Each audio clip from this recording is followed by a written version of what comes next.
Kalian tahu nggak sih kalau di daerah pegunungan ada rumah sakit? Faktanya di Indonesia ada loh. Salah satunya di wilayah Papua, seperti RSUD Oksibil, tepatnya di Kabupaten Pegunungan Bintang, dengan akses yang cukup terbatas. Kira-kira rumah sakit di daerah pegunungan seperti ini bisa nggak ya jadi rumah sakit pusat rujukan bencana alam? Jawabannya bisa banget ya teman-teman. Penasaran dengan konsepnya?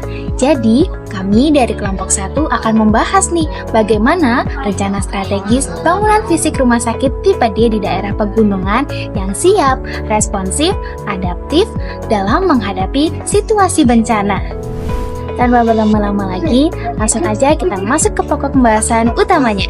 Kita masuk ke perencanaan fisik bangunan dan lahan. Karena kita ketahui sendiri bahwasanya rumah sakit ini nantinya akan berada di daerah pegunungan, oleh karena itu pemilihan lahan sangat krusial sekali. Oleh karena itu, pemilihan lahan itu harus di daerah yang aman dengan area yang relatif landai dan juga stabil. Ini dapat meminimalisir terjadinya tanah longsor. Selanjutnya, area lahan juga harus memiliki akses untuk transportasi umum, ambulan, dan juga logistik. Nantinya, bangunan ini akan dibangun dengan strategi yang kuat dan juga material yang sesuai standar. Ini sebagai upaya untuk meminimalisir adanya terjadi gempa dan tanah longsor. Kita masuk ke pembahasan yang kedua terkait adanya fasilitas instalasi gawat darurat 24 jam dalam penanganan pasien korban bencana alam. Dan nantinya kita akan menyediakan IGD 24 jam yang dirancang berdekatan dengan ruang operasi dan juga ruang ICU dengan alur yang terintegritas secara langsung dengan ambulan dan juga helipad. Nah, ini dapat membantu agar pasien dapat ditangani langsung tanpa suatu hambatan. Ini juga nantinya akan didukung dengan area resusitasi dan juga observasi sebagai pendukung dalam penanganan pasien darurat secara optimal. Yang ketiga adalah penyediaan fasilitas helipad sebagai akses evakuasi pasien yang sulit dijangkau. Nah, nantinya kita akan merancang helipad ini akan ditempatkan di lantai 2 yang dimana bisa terintegrasi secara langsung dengan IGD melalui lift media khusus seperti lift bed. Dan nantinya helikopter ini juga dibekali dengan peralatan medis dasar seperti oksigen portable, tensimeter, monitor organ vital, dan juga berangkar.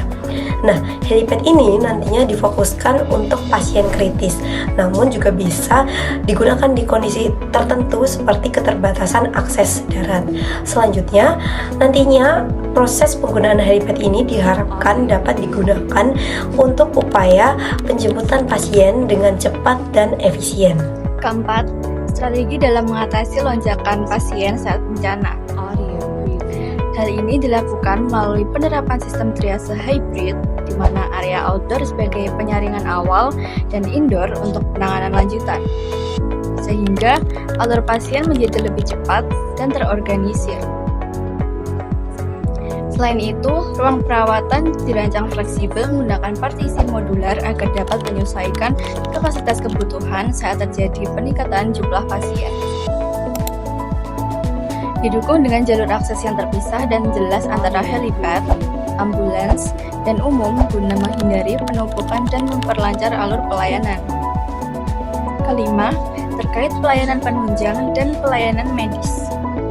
Rumah sakit ini dilengkapi dengan fasilitas penunjang seperti farmasi, laboratorium, dan radiologi untuk mendukung proses diagnosis dan pengobatan secara cepat dan tepat.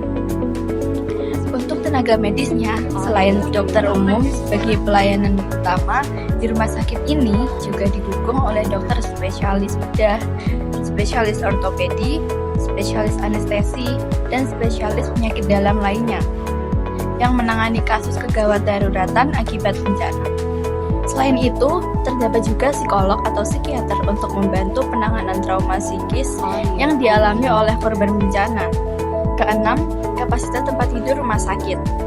Rumah sakit ini memiliki kapasitas sekitar 50 tempat tidur sesuai standar rumah sakit tipe D yang terbagi antara ruang perawatan kritis di lantai 1 dan ruang rawat inap pasien stabil di lantai 2. Pembagian ini bertujuan untuk menjaga alur pelayanan tetap terorganisir sesuai dengan kondisi dan tingkat kegawat daruratan pasien.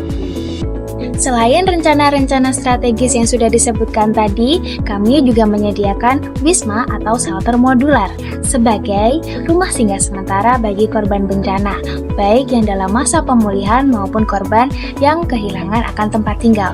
Di sini, mereka dapat tinggal di lingkungan yang aman dan layak selama masa transisi pasca bencana. Dengan demikian, rumah sakit ini tidak hanya berperan sebagai fasilitas pengobatan saja, tetapi juga berperan sebagai pusat respon dan pemulihan dalam situasi bencana.